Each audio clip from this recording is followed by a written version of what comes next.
Hey folks, welcome back. Let's get some music on here, sorry.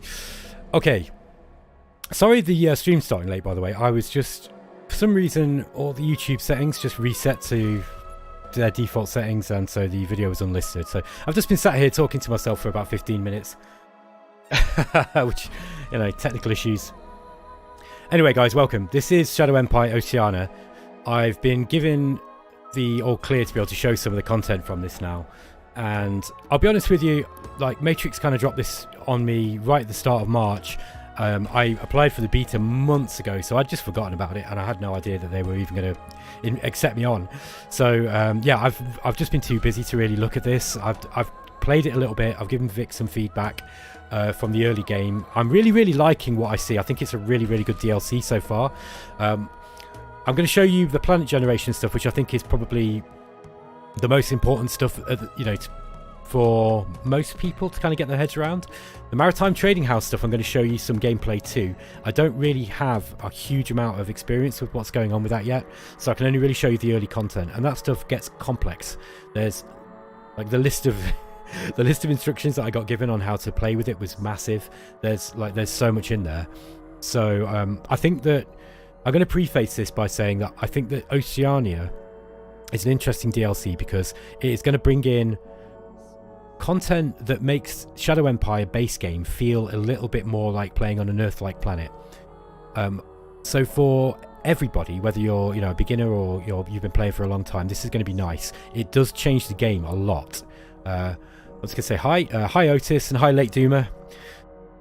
Yeah, it's going to change the way that this plays a lot, and I think it probably makes the game kind of better, I'd say, because it means that you've got less landmass, generally speaking, even without taking the Maritime Trading House stuff into account. This really is a big change, but with the Maritime Trading House mechanics as well, there's just so much in here. What I'm going to do is I'm going to have a quick look at planet generation, and we're going to generate a few planets, and I'm just going to show you what I mean. So let's just start off with, let's just go with what we would get in classic Shadow Empire. I'm just going to leave all these settings on kind of normal. Let me just make sure that we're generating a normal sized planet here, because yeah, okay. So let's just generate a Seth planet. Okay, these are the ones that you're kind of familiar with, and then I'm just going to go through to the level of after geology. Yeah, so we get some vegetation down here. Okay, so this is what we're used to in the classic Shadow Empire, right? Oh, I just love these maps. They're so gorgeous. So you've got this massive landmass. There's no water. This is a classic Seth planet, right? We've got some volcanoes in here. We've got some deep desert. And then we've got some sort of rocky desert. And so you have kind of got continents in the base game Shadow Empire. But you actually, you know, rather than these being unpassable water masses, these are, you know, just difficult to get through, okay? You can get zones in them occasionally. But I'm gonna go any further with planet generation. You've seen this stuff before, right? I'm also going to just quickly generate a Limos planet, because I think that was maybe Limos or Siwa were kind of the closest that we got to the sort of water planets. Maybe the Medusa. Yeah, let's just generate a quick Medusa planet. I think it's interesting to see, just so that it reminds us all of what the planets used to look like in the base game, because then you'll see just how drastically different the Oceania planets are. Let's just go through to the next level again. So we're just going to get some vegetations in. And I don't know about you, but this is all a lot faster on my PC now. Yeah, look at this. Okay, so this is a Medusa class planet. So we have got these water masses, but you'll notice on these planets you can reach every landmass from any location if you work your way through it. Wow, this is a great map, by the way. This is a really nice map. Look at all this desert on this side, and then on this end we've got kind of more water and these kind of forests. Look. So anyway, the key thing to take away from this is, yes, there are kind of continent-like kind of masses, but there are no areas where you just can't access them. Late Doomer is saying it was smaller seas and isthmuses before Oceania. Yes, that's correct. Yeah. So, but the crucial point to take away is, yeah, you can always get from point A to any point B on the map through land travel. You didn't have to rely on any other method, because there wasn't one apart from air bridges. But that's kind of, air bridges a little bit difficult. All right. So we set the stage. You'll notice now that the DLC content, by the way, splits the core game, some additional stuff that was added later on as a free LC, and then we've got the Oceania planets. And you'll see that we've actually got 6 planets available now in Oceania, and they're all quite different. They're just like these ones are quite different from one another. So we had 9 here. Well, we had 8 actually, and then we had 9, 10. So this is actually adding, a fair amount of content for the price of the DLC. So I think it's already quite a good deal. This is the Gaia-class. We'll look at this one first. I think this one's going to be interesting for people who just want to play futuristic advanced tactics gold, basically. So if you really want to play like on an Earth-like planet where there's not going to be much in the way of environmental hazards to play with, there will be alien tissue, you can have alien tissue farms, that kind of stuff. But for the most part, this is going to be the closest you're going to get to playing a sort of like modern war game in the Shadow Empire engine. So we're going to go and generate a Gaia-class planet straight away. And I'm just going to walk you through this. So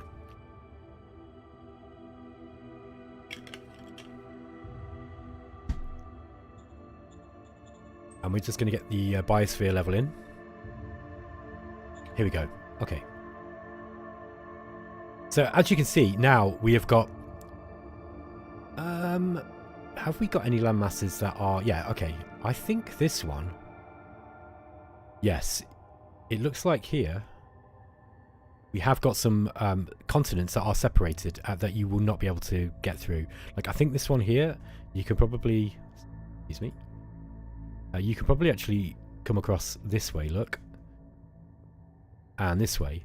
But this seems to me, I think, unless it wraps around that way. Yeah, actually maybe this one, maybe you can get onto this bit as well.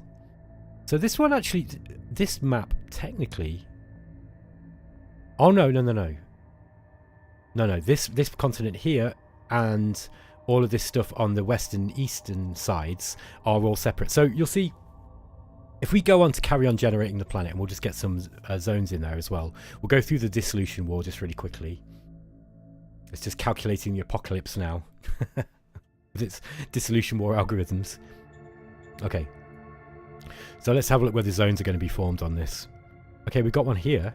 This is interesting. Look, we've got one down here on this little island. I mean, I say it's a little island. It's probably like the size of Tasmania. And then we've got one here. We've got some zones here, but I don't think that's a major starting location. We've got one on here. We've got a zone up here. One on this coast. Oh, we've got a major zone here, look. Looks like we've got some more zones down this end. So this is one of the things that this game is changing in a big way. You cannot get physically from some of these locations now to the others, not without either an air bridge or without the Maritime Trading House mechanic. Just to address the big elephant in the room here, this game does not add any controllable navies, okay? So I think that it's really important that that is communicated to people before they buy the game. It seems like a bit of a no-brainer that if you're making an Ocean Planet DLC for a war game, that you're gonna have like controllable navies, like battleships and aircraft carriers and all that stuff.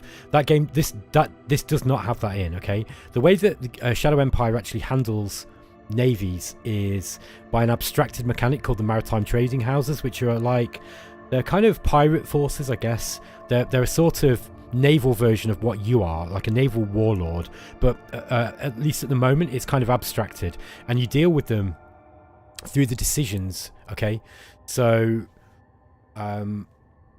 Jordan Ballard saying, what kind of game is this? This is a 4X strategy game. It's kind of a war game stroke 4X cross game. Shadow Empire, it's my favorite game. Yeah, so the Maritime Trading Houses enable you basically to, amongst many other things, they enable you to transport your forces from one location to another. They basically enable you to form a beachhead on other continents and islands so that you can kind of get your forces from one place to another. I'm going to generate a new planet, and I will go for one of the other types, and while I'll carry on explaining this. So let's go to the Arctic class. This is very similar to the Gaia-class, except it's got these big polar ice caps. So the Maritime Trading Houses also have other functions. They really act like, they're kind of like gangsters. They're like sea gangsters, pirates. they tax you through the nose, right? You have to pay through the nose for them for their services, but they provide a valuable service in being able to. You can use them to kind of to scout areas that are not within your immediate range. You can use them to. They engage war with one another. They've got their own kind of game going on as well, where they're sort of fighting for dominance of the seas, and you can kind of throw your weight in behind certain maritime trading houses. And there's a whole meta game that's going on now in Shadow Empire, way beyond going on here. Give me the next step. Oh, there we are. There's a whole, kind of meta game going on now with Shadow Empire Oceania. Look at this one. Okay, so here we've got these continents, but we've also got ice sheets now. So this is a completely different class of planet, and I believe this is probably the kind of planet that you can play without the maritime trading house mechanic in. So if you didn't want to deal with the maritime trading houses, but you still want some kind of different sort of map types with more seas, this is probably a good one for you. Look at all this ice. So very, very icy, but very much like the Boreas class, except with more water, essentially. And you can also have maritime trading houses operating on these too. All right, let's have a look at just a few more of the other planet classes, and then my intention is I will jump in the sort of second half of the stream. I'm going to kind of jump into a game that I've been playing, and we can have a look at what it looks like when you're actually in game with one of these new planet types, and a little bit of the interactions that you get with the maritime trading houses. Okay, let's just go to the biosphere level. Josh Zettergren saying, my favourite game as well, can't wait. Yeah, well, there's not long to wait now. You've got 4 days. It's coming out on the 30th. As always, by the way, folks, just bear in mind, the gameplay might change before release. Okay, so this is the third planet type. I actually forgot which one this one is now. But you can see that this is creating some quite weird shapes here. So, less little islands. There's a continent here. And then we've got like a small island here. The rest of it is all joined together though. So if you like playing in games with really, really well-enforced choke points for you to fight through, and choke points are a big thing in Shadow Empire, at least until the end game, the very, very end game. But then this is going to be the kind of map style for you, right? Let's just come back out of this. By the way, this planet type was the Proteus class. These are kind of drier planets.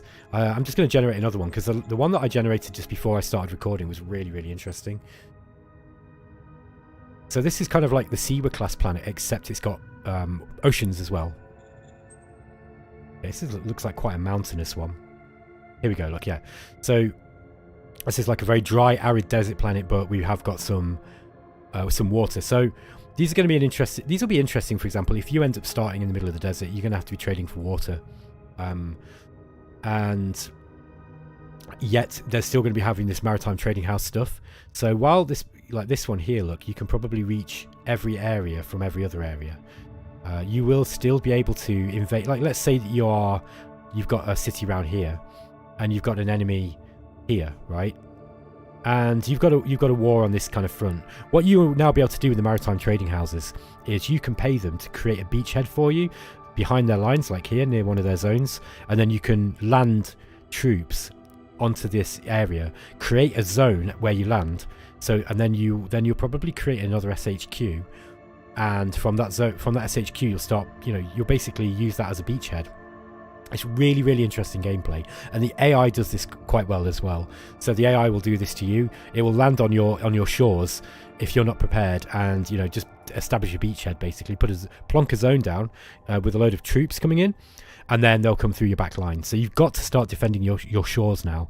So the gameplay has changed in kind of an interesting way.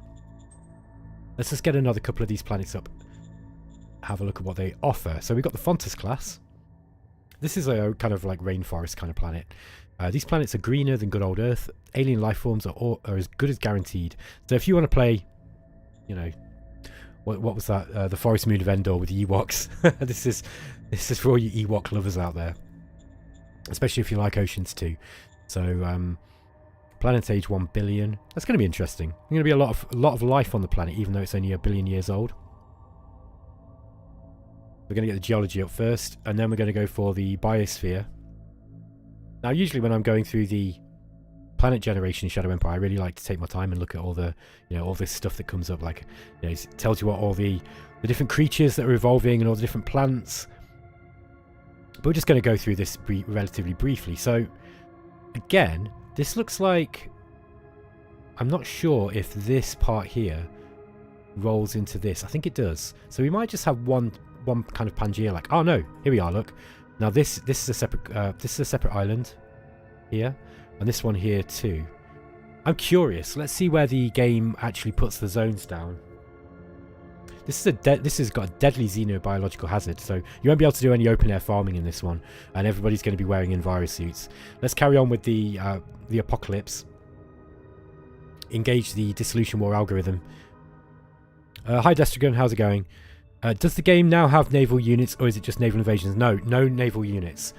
Yeah, like, I've got to be 100% clear. There is no naval unit, no controllable naval units in this game. All the naval stuff is abstracted. There's a good reason for that, and I think I said this earlier, but I think the intention is for naval units to come later in the game. If enough people want it and the game does well, then I think the intention there is to start putting like naval mechanics in. But at the moment, this is entirely covered by the Maritime Trading House mechanic. Like, I'm not a big fan of the way navies are implemented in turn-based games anyway. They just don't make sense. They don't make sense. Like, navies don't, like, ships don't sit in hexes. They tend to operate, like having a ship. Like, Shadow Empire is like, you're playing month by month, right? This is a 200 by 200 kilometer square hex, or a 200 by 200 kilometer hex, pretty much.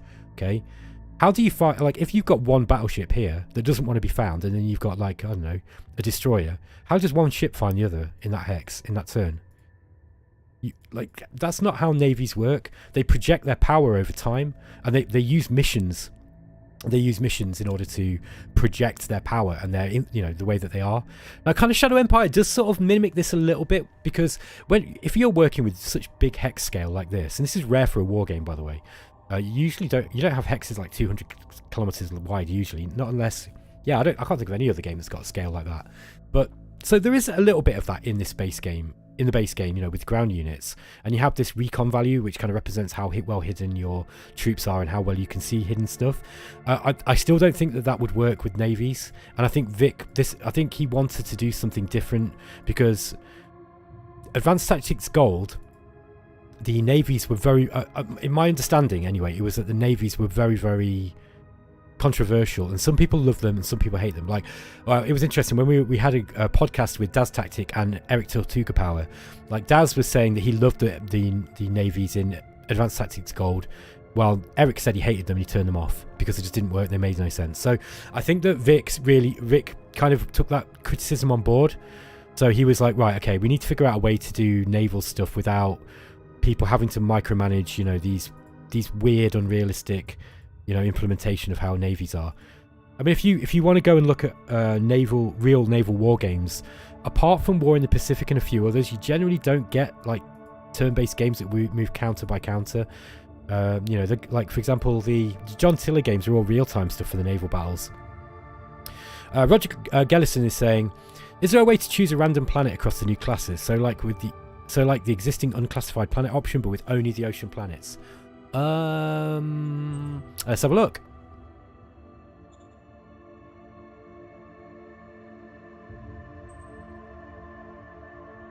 I think the answer here will be yes, providing you put on DLC features. Okay, so Oceania DLC features. We can try it if you want, but I don't think it's going to be fun to watch me just generate a load of planets to test it. So I'm not quite sure the answer to that question. I think generally speaking, if you just do a random planet now with the Oceania DLC added, it will probably do that. Latter Day Gamer says, I hope we get navies, but I agree, no game has done them right. Hearts of Iron 4 gets close, but only because it's real time. I think it's just like, I just like designing ships. I love designing ships too. And look, if he added navies, then I'm going to be happy, look, because I just like games. But I do understand the argument. Okay, so look, by the way, I did a random planet, and this is, I think this is you'd have to play the Maritime Trading Houses on this one, or at least air bridges. So Yeah, this is just a complete random planet, and it looks like it's gone through and done the the DLC content too. So that hopefully that answers your question, Roger. So with the navies, right? From what I've gleaned from what Vic has said on public channels and in various interviews and the stuff that he's done for Matrix, I think the intention is to eventually have player controlled navies of some kind, whether they're going to be like the ground troops, hex based things, or whether they're going to be direct control versions of the Maritime Trading House. I don't know. I don't know, but that's if you want to pick Vic's brains, whether he's willing to talk about that yet or not, I don't know. So you'll have to talk to him about it. But yeah, let's just get that one clear. Don't buy this game expecting player controlled navies and then give it a bad review because it's not there, because that's just going to be annoying. What I will say is that the Maritime Trading House, I think, adds gameplay that is more interesting than controllable navies anyway. So hi Vash, Vash is saying this looks like a fun map. Yes, I think it looks like a fun map. Look at all these different places that you could start. Again, let's just go through and just get some zones up, and we'll just see where it is that players might be playing on this one.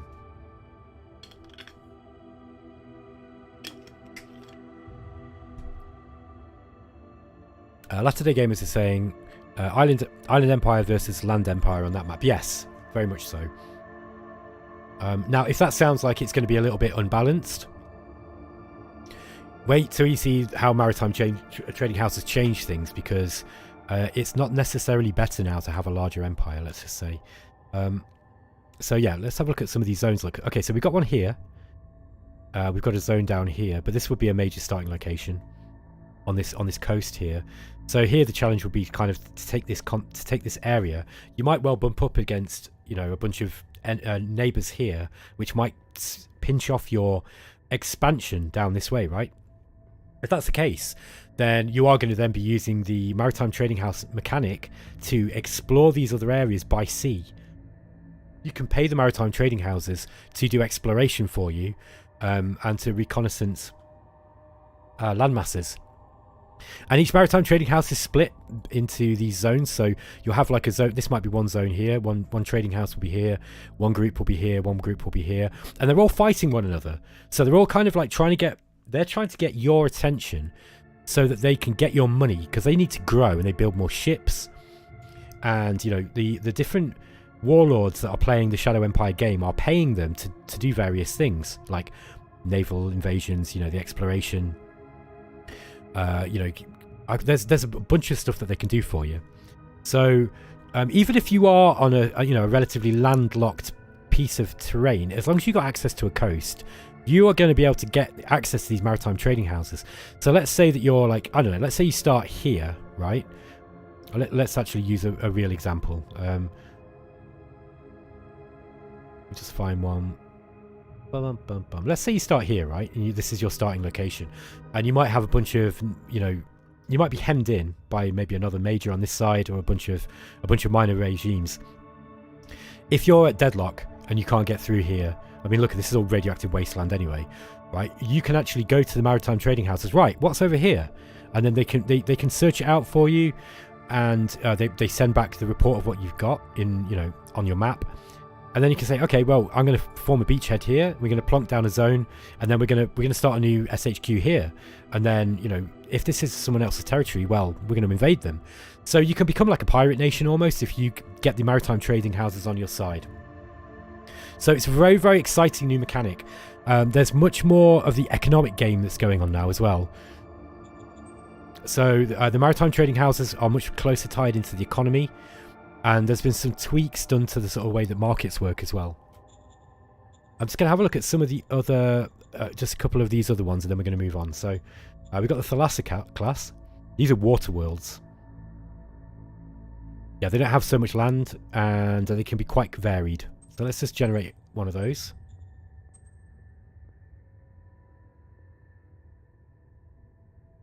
What I will say about the DLC from what I've played so far is that if you were kind of put off by the amount of territory that you had to take in these in Shadow Empire, even on the smaller maps, these might be better because there's much less ground warfare going on, I'd say. Alright, so you can check this one. Look, this is just like a bunch of crazy... This looks like the Philippines or Indonesia put through the Mandelbrot set. Okay, Guy A. White saying, looks fun AF, can't wait. Yeah, really, like, this is going to be so cool. By the way, I want to generate this one. Let's get it through to the end, because I actually want to see where the zones are going to be located, because that's going to be an indicator of what challenges you're going to have in a game. And, you know, look, apart from a little bit of talk, you know, me telling you a little bit about what the maritime trading houses have done, hopefully this just gives you an idea of just how different this gameplay is going to be just from these maps. If you are used to standard Shadow Empire, right? Like, look at this, right? You've got this kind of continent here, and you can actually travel pretty much from almost the north end to the south end of the map on this one. But let's say you start here. Look, this is a viable start. So you got all this these ruins here from this previous megacity. And then you've actually not really got much in the way of land. So here, on this start, if you start here, you are going to have to immediately start building your zone up. You're probably only going to want 1 or 2 zones here. And then you've got to start playing the Maritime Trading House game. And you're going to have to get you a beachhead to another island. You know, maybe over here, or down onto this big landmass here. So, yeah, hopefully this is going to whet your appetites for just... how this changes the base game. This is a big change. A big change. Look at this one. This is like some kind of like Japan like, you know, style island, or maybe like United Kingdom on its side. And so here, perhaps, you know, you're gonna want to try and take all the territory that you can get here, fill it full of zones, get it well protected, and then look, you are, I mean, how many? We're probably about, you know, 20 hexes away from this city here. Sorry. Just get these so you could potentially launch rockets 2, 3, 4, 5, 6. Yeah, you might just about get missiles over here, but you could certainly launch airstrikes and, you know, get an air bridge down, drop power, you know, like almost like power dropping troops in. So you could invade this other continent here, or you can get the maritime trading houses to drop you off on a beachhead on one of these beaches. You know, maybe you drop the your beachhead like here. Because you've got this maritime trading house here, and this one's swallowed up this one, so now all of a sudden it's bigger. Right? Maybe you can get down here now, or maybe you go onto this island first, and then you kind of surround them. You get the idea, right? Okay. I'm just gonna have a quick look at the last 2 planet types. We've got the Tethys class. Sorry, I'm just gonna catch up with some of the chat. Late Doom is saying, I can picture a well-placed SAM site deterring Helioptera swarms. Yeah. Guy White saying, did they rework trade in this DLC or just add maritime trading houses? Trading is mostly the same, but the maritime trading houses have changed it drastically, if that makes sense. So it's the trade is exactly the same. It's still got the trading houses, the standard trading houses, and they're still operating. However, the way that there's much less available for trade now. And yeah, I think I need to reread the patch notes, to be honest, but basically the trading is kind of more meaningful, and I think it's more difficult now just to sell. Like, if you've got a massive pile of rare metals and you're not using them, you can't just sell, you know, 2,000 rare metals and just get yourself 10k in the bank. You just can't do that anymore, at least from what I've seen.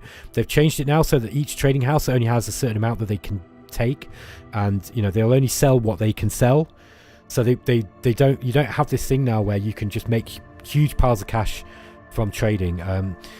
To counter that, there are other ways of making money. Okay, let's look at the Tethys class.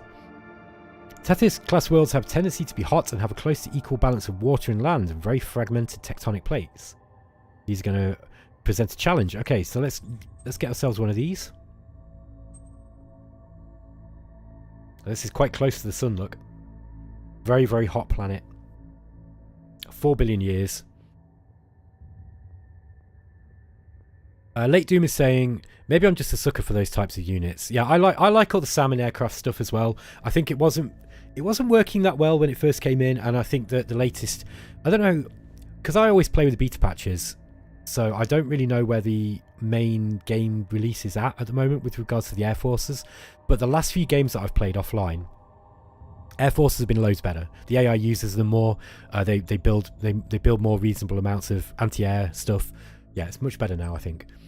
But you know, there's always stuff that needs tweaking in Shadow Empire. There's like whenever Vic kind of fixes up one thing, there's always something else that kind of needs doing.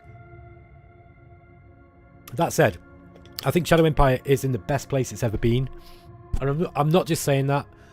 Like, you know, I think for anybody, by the way, who doesn't know me or doesn't know what I do at eXplorminate, I need to say that my name's on the game credits. And it was just because I did some very, very minor sound effect editing work for Vic. I just kind of I was like, hey, these sound effects need work. Do you want me to help? And he was like, oh yeah, please. So I did it. And then he very kindly put me on the credits. But I have to say that because of the conflicts of interest. So I need to be really clear about that. So I can't really do a review of this particularly. However, in my personal opinion, as objective as I can be, I believe that this game is in the best state it's ever been at the moment. I can't comment that much on the DLC because I've still not finished the game yet of the DLC, but I've been playing the hell out of it where I can, and I really, really like it. Look at this map. This is crazy. Look, we got all these right. This is big enough, yeah, to put what one. You could probably put like 4 zones on this. You could get 4 zones of, you know, out of this map, maybe, or maybe more if you wanted to cram them in. And then you could then, you know, expand out in these different directions. Destragon saying, do you pay the Maritime faction to incorporate the tiny islands into your zones? I can't remember if that's the thing or not. I think not. I think you have to land on them and take them manually, but I don't know 100%. I'm sorry. There might be stratagems or Maritime trading house decisions that allow you to just take over in other areas. I don't think so that I've seen, but maybe someone who's played it more, you might be able to like Daz, maybe might be able to tell you. Late Doom is saying, I mentioned to Daz that it would be amazing to see a tidally locked planet, one half cold, one half hot, and a Goldilocks zone in the middle. He thought it could make cool gameplay as well. Yeah, I think there's one planet class that tries to do that, or that kind of has a go. Here we go, look. Although I think it might actually just be a Goldilocks planet, I think is what it's talking about. So maybe I'm kind of mistaken that. By the way, I'd love to play on this planet. This map is awesome. Look at this. Again, just for my own selfishness, I really want to just go through and just see where we can get, you know, where we get our zones in. Roger Gellison is saying, I guess the need to communicate, trade and explore through the maritime trading houses will severely limit the use of foreign affairs and secret service councils. Possibly. I think, yeah, I mean, yeah, I guess so. Because I think you're going to get less of those situations now where you're surrounded on all sides by enemies. You will usually have... well, no. All right, no. I'm going to say no. And I'm going to say the reason why is because the maritime trading houses have the ability to provide beachhead operations for foreign like militaries. So you now have to, like, if you're on this island here, yeah, you've got to have forces guarding your coast in the same way that in the original game you had to have forces guarding your borders, because with no notice whatsoever the AI can just ditch down a whole army on your coast. Now I think some people might find that frustrating, but you've got to get used to it. It's part of the game now, at least on this. So what happens is somebody will invade you, like maybe a minor regime or a major. They'll declare war on you, and what they'll do is they'll plonk down an army. It can be quite sizable as well. So you can't really just, like, you know, expect coastlines to protect you. They don't. In fact, quite the opposite. So it's not that bad. Like, usually they just they might dump a big stack, like a, you know, like a division size unit of militia troops in the early game, and you just, you know, it's just free design points for your model design. It's free field testing. Later in the game, I was kind of like, I'll show you when I load up my game save, and I'll talk about this a little bit more. But yes, I don't think that foreign affairs or secret service councils will be any less useful. Maybe the secret service council, but there's been an update after a bunch of us complained about how effective the spies were for determining enemy formations, which I hated. I hated that about Shadow Empire, because it basically made reconnaissance useless, because as soon as you got like 10, 15, 8 spies or 10 spies into a regime, you could see every location of every unit. I hated it. It was so stupid. It just made no sense. And Vic's kind of changed that now. He's dialed it back big time. So now you do have to scout. You've actually got to scout. And also that means that ambush is still a thing. So you can actually ambush enemies now, whereas before, by the out of the early game, ambush was just it was reserved just for the minor regimes, whereas now the major regime, you can do it to your opponents. You can, providing that they've not got like a really, really high recon. The spies don't provide enough recon now that so that you can actually hide stuff still. This is one of the biggest changes in the game, by the way. I'm more bothered about that than I am about the ocean planets, because that would bugging the hell out of me. Because in classic war games, right, you've got the concept of fighting retreat. So let's say you've got a line of troops here, right, and this let's say that Northland have got way more troops, but I've got terrain. So what I do is that with my smaller amounts of troops, I filter back and then set up ambushes, and as he moves in, I ambush him and inflict damage on him. You couldn't do that in Shadow Empire before. It was just crap. It really pissed me off, and it was a major part of modern warfare tactics. The fighting retreat and ambush. You couldn't do in this, and now he's changed it so that it's a little bit easier to do. So I'm honestly, I'm more bothered about that one change than I am about Oceania.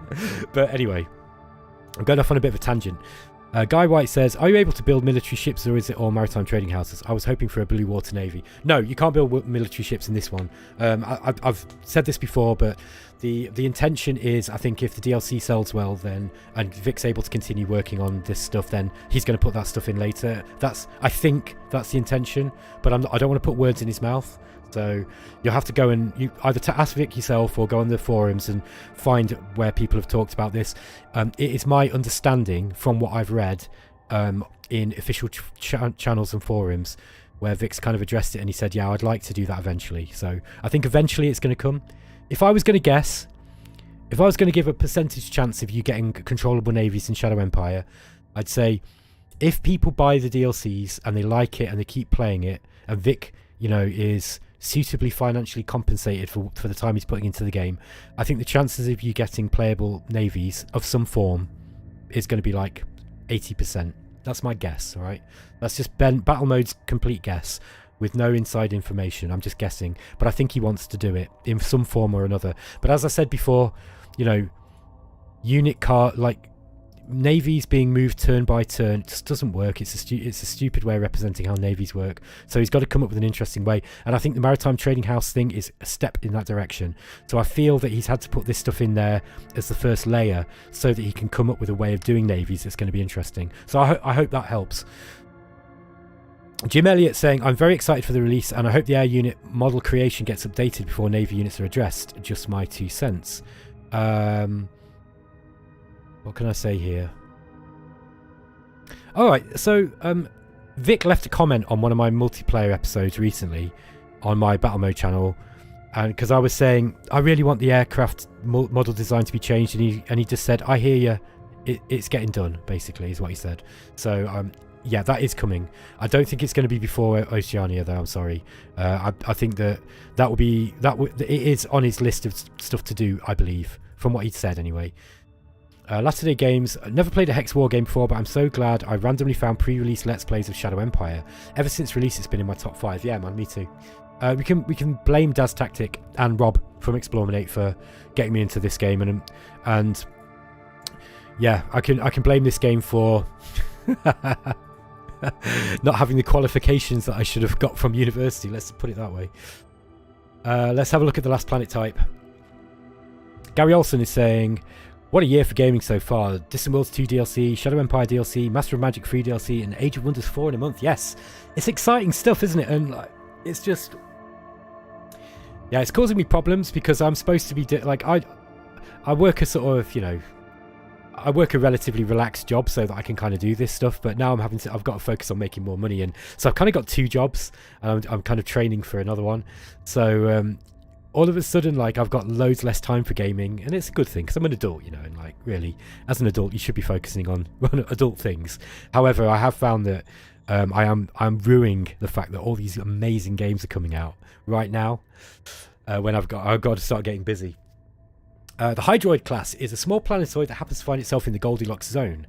Due to the often young age of these planetoids, they might often not have very developed life. Yeah. The planetoid are quite rare, but they do exist. Okay, so let's have a look at these. This is a tiny little thing, look, with almost no gravity. So it's going to have no atmosphere either. I stand corrected. This thing's got a real but modest atmosphere. Hey, this will be an interesting planet if you like playing with air forces. You're going to have to, you know, you're going to have to get the later air techs, be able to, you know, or maybe using rockets, but this is going to be interesting. Ragnar's saying, he said in a recent live stream that model design will be worked on after post-release support for Oceania. Okay. That's good to hear. Yeah, Vic's got a big list of stuff.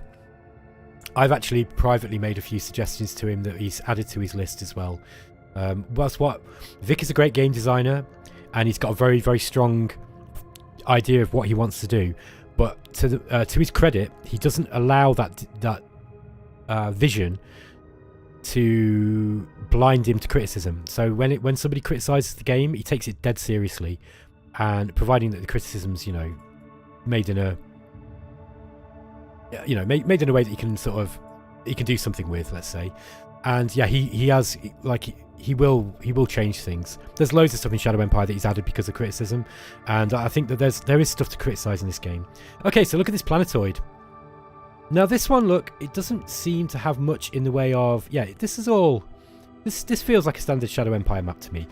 Let's just try let's just do one more of those. Kind of interesting to see what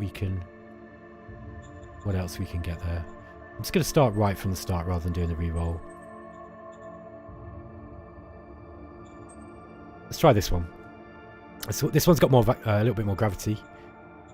Let's continue through to the biosphere level. Okay. There we go. Look, this one's got a bunch of islands. So if you want to play a relatively short game, I'd say this might be a really nice one for you to do. And actually, I don't think that the challenge on the smaller planet is going to be very, very high like it was with the planetoid. Like, if you play on the planetoid and the moon classes on the original game, especially if you ramp the difficulty up, boy, that game is hard. It's hard because you're immediately just thrown into wars with people. Whereas this, you are going to be I mean, you can have maritime trading houses dumping stuff on your door quite quick. You know, really within the first, I think in the first couple of dozen turns they'll be doing it. But yeah, this is going to be, if you want kind of a little bit more of a chilled out game. Again, I'm just going to see where it puts the zones down on here. Honestly, right, the maritime trading house stuff's cool, but I think that just the big change to this game really has come with the planet type. I think this is a game changer, literally a game changer. So we've got one here, look, on this peninsula. We've got one there. We've got one on this island here, on this continent here. That's really interesting. We've got... There's no one on that one, so that's kind of like a new world, I guess. And then we've got one here as well, and this will actually be part of this continent on this side. So if you want to play a small game, that might be really cool. Especially if you started here, you'd have loads of space to expand and put up a bunch of zones down. It doesn't look like there's any minor regimes on this side though, so you'd probably pretty quickly want to get into a conflict with somebody to go and take some more territory. Alright guys, we've gone through all the planet types, and I've given quite a lot of information about what the maritime trading houses do, or a little bit, at least what I know, and they do way more than what I'm talking about, by the way. Now what I'm going to do is I'm going to jump into a game that I've been playing, and I'll show you kind of a little bit of what the gameplay looks like. So let me just close this up. Let me just go to my save game. Destragon saying, "Oh boy, I've complained about the aircraft model designer before that update even got out of beta." Ha ha ha. Yes, we all did. It was bad. Okay, so this is my current game. So this is on a small planet because I just wanted to try and see some of the content like as quickly as I could. And I started out here. So this was my first zone. here in Port Royal, which I named because I thought it had a kind of pirate theme. And then I kind of expanded up this way. And now, initially, these didn't exist, right? These two little zones did not exist. They're just little villages. Beorville didn't. So we had Sashan in the north. Now, this was a minor regime. And then we've got some mages around as well. And as you can see, there's lots and lots of ruins. This was really cool because I've got these 1, 2, 3, 4 maritime trading houses I think that I'm dealing with here. So we've got this new maritime trading house tab in the reports, and you can see that we've got 6 that we're in contact with at the moment. We've got the Black Ocean Maritime Trading House. It's got 6 zones.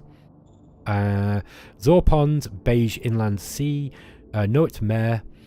We've got the Dora Lake, and we've got the Minoli Boys. Now the Dora Lake, I've actually been buying shares in them, and I've got an explore contract with these guys. So the way that you interact with maritime trading houses is they have their own tab now here, look, and you get these stratagems that you can play, and they cost political points, but really everything that they want is money.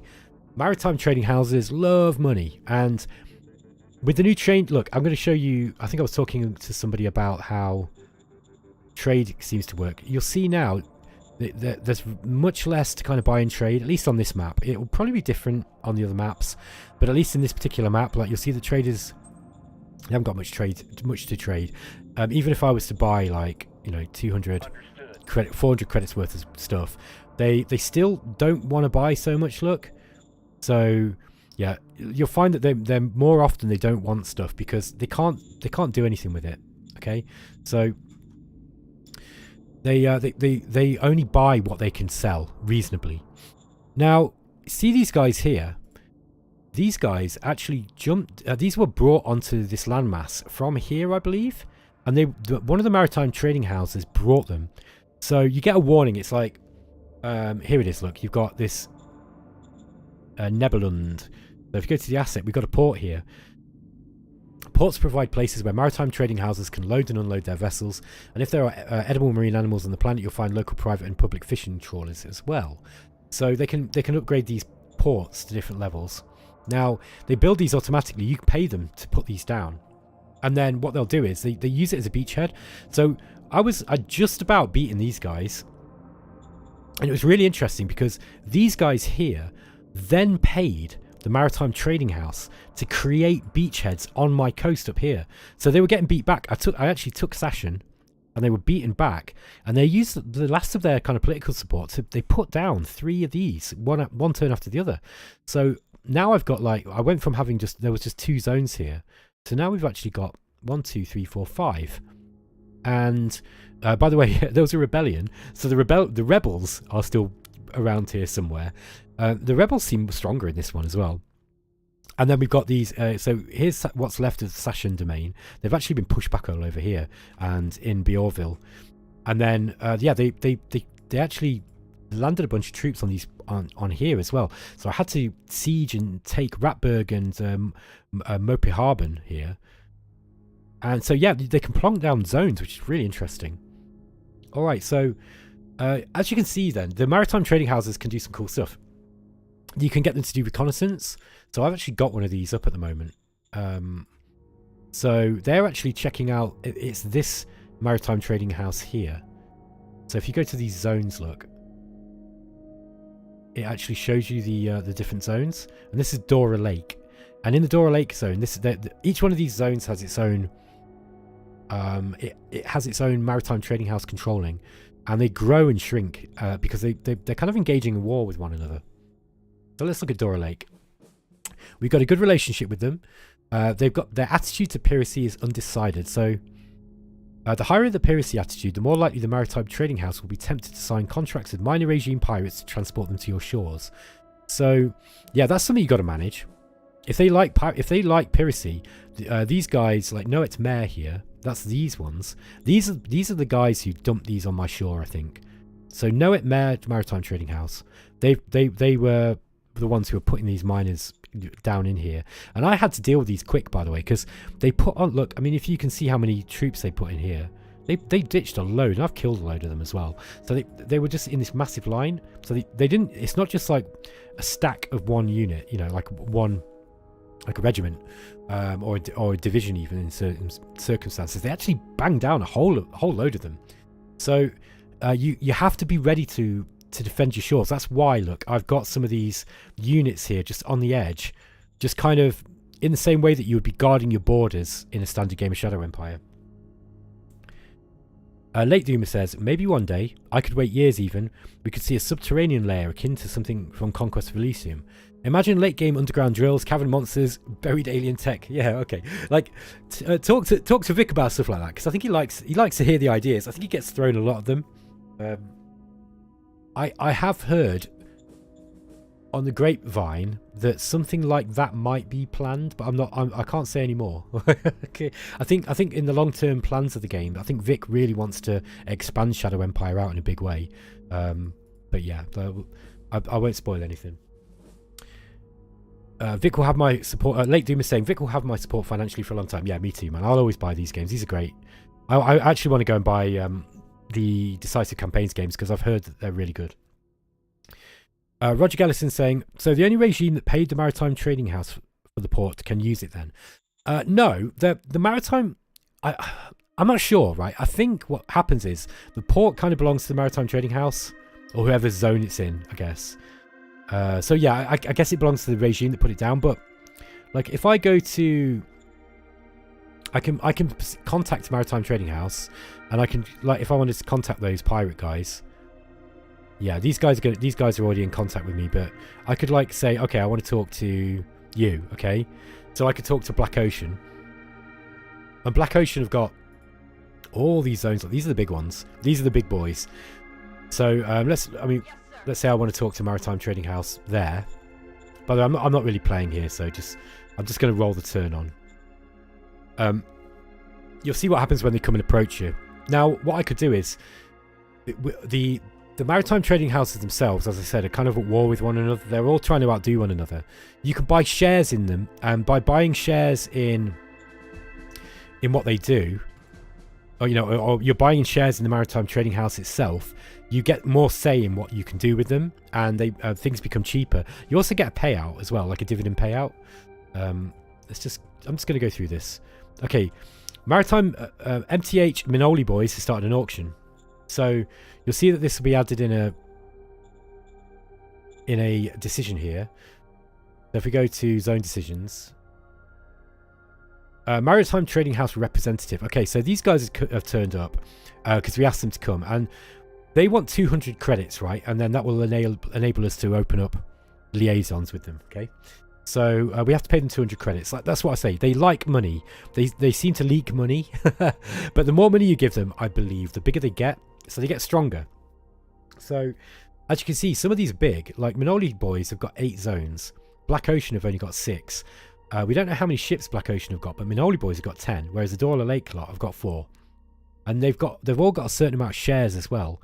And yeah, you can, if you actually look at each one, it will show you who's got the shareholders, okay, who the shareholders are.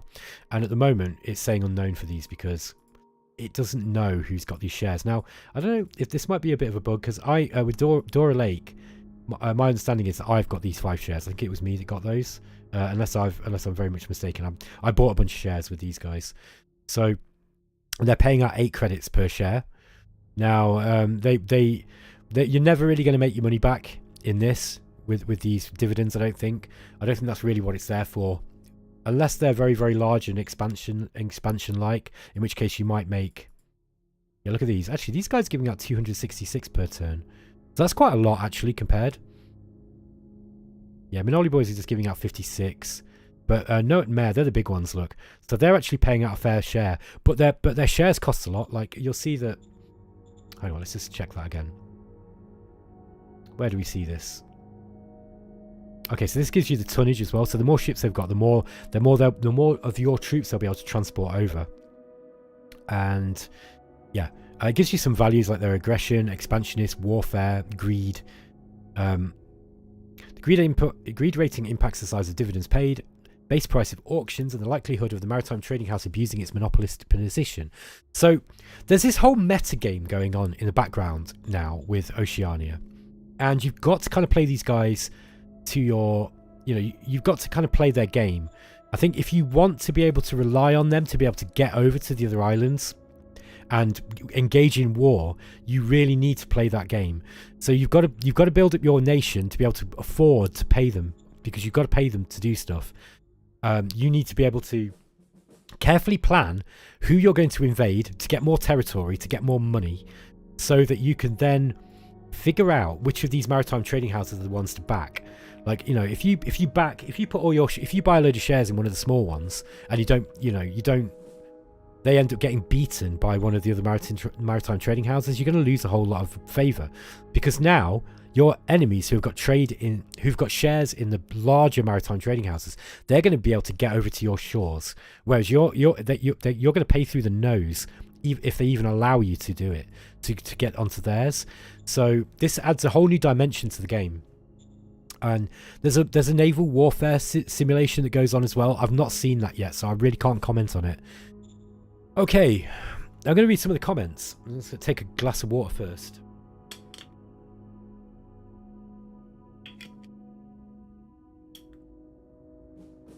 Late Doom is asking, or saying, what's interesting is the possible scaling of naval invasions through the weight of units. The stronger the Maritime Trading House, the more weight they can transport for said invasion. APC, medium tank landings. Yes, dead on. Destragon saying, can you completely take over a Maritime Trading House or be just a shareholder? I don't think you can control them directly, but I think you can own, you can basically own them, yeah. Honestly, Destragon, I haven't got that far into the DLC yet to be able to tell you exactly what that does for you. I do have some documents, but they'll be covered by an NDA, I'm pretty sure. So I can't show you those. But I do need to go and read them, really. But I think I've kind of got the idea of this across now, folks. And I'm probably going to end the stream here. So you've kind of got a little bit of a look at what Oceania adds. You need to kind of go and watch some of the other streamers who've got further into the game to actually look at what the maritime trading houses really do and how you interact with them more. I can't really give too much information because I just haven't done that much. You'll see here that, there's some fate point cards that you can use to increase their relationship with you. You can get them to create more stocks, so it dilutes the stocks out. There's a whole new economic game with this maritime trading house thing. So, you're going to be pumping money into these guys and kind of betting to see who's going to be the one who is going to win. And they've all got different traits. Like some of these guys, these guys pay less credits for ship construction. These guys impose law and order, so they're going to be less likely to do piracy. These guys have got extra food supplies. By the way, your trading houses also trade with the maritime trading houses too. So if you need food, for example, you might be able to trade with those guys. Like, let's say you're on a desert planet on a very small island and you've got no way to get food. You might have to trade for food, right? And then you want to pick a maritime trading house that has got this algae farmers thing. So you might be able to get cheaper food from them. So I'm only really scratching the surface of what this mechanic does. They're not just there to ferry you around. They deeply impact the economic side of the game too, and they impact how you have to approach the overall strategic side of the game. Because rather now than just kind of planning, okay, I want to take this area, then this, and then I want to fight them, and I don't want to fight them till later. Now you've got to think, okay, these guys are over here, I can't get over there, so I've got 5 maritime trading houses. Who is going to be the biggest one? Is it going to be them? Is it going to be A, B, C, D, or E? Well, if you bet on A and then A get beaten, you're in trouble, right? So you've got to kind of play them all a little bit to see who's going to come out on top as they start fighting and start developing their navies. And then you've got to be like, right, okay, so can I get over here? Who is going to get me over there? What do I need to do in order to get the favor of A, B, and C? And maybe D and E I don't want to play with because those guys are a bit of a dead loss. So, it's added a whole new dimension to the game, and I think even if you ignore the maritime trading houses, completely, or as much as you can. I think that look, it's rare for me to play a game of Shadow Empire where this is the smallest landmass that I've got at the start of the game.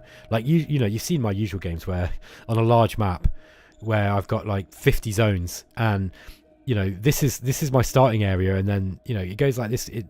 There's about 15 of this in this direction and that direction and that direction. So it's nicer to play on smaller maps. It's really nicer to play on smaller maps, and then to have, you know, to manage less units and to consider, you know, an extra strategic element. So that's my thoughts on the game anyway, guys. Gary Olsen saying, thanks for sharing the game. Yeah, no worries, man. Destragon saying, what are turn processing times like now? Okay, I'll show you. This is on a small map, of course. And bearing in mind I've got a pretty monstrous CPU, but it's pretty good. It's pretty good. There we go. How long was that? 10 seconds? Something like that. On a big map, it's going to be a lot bigger. I have got AI speed on normal, and whereas normally you'll see, you know, I play on very slow AI processing. So, yeah, I usually play it on that. I mean, look, let's just roll a turn with it very slow to see how long that one takes.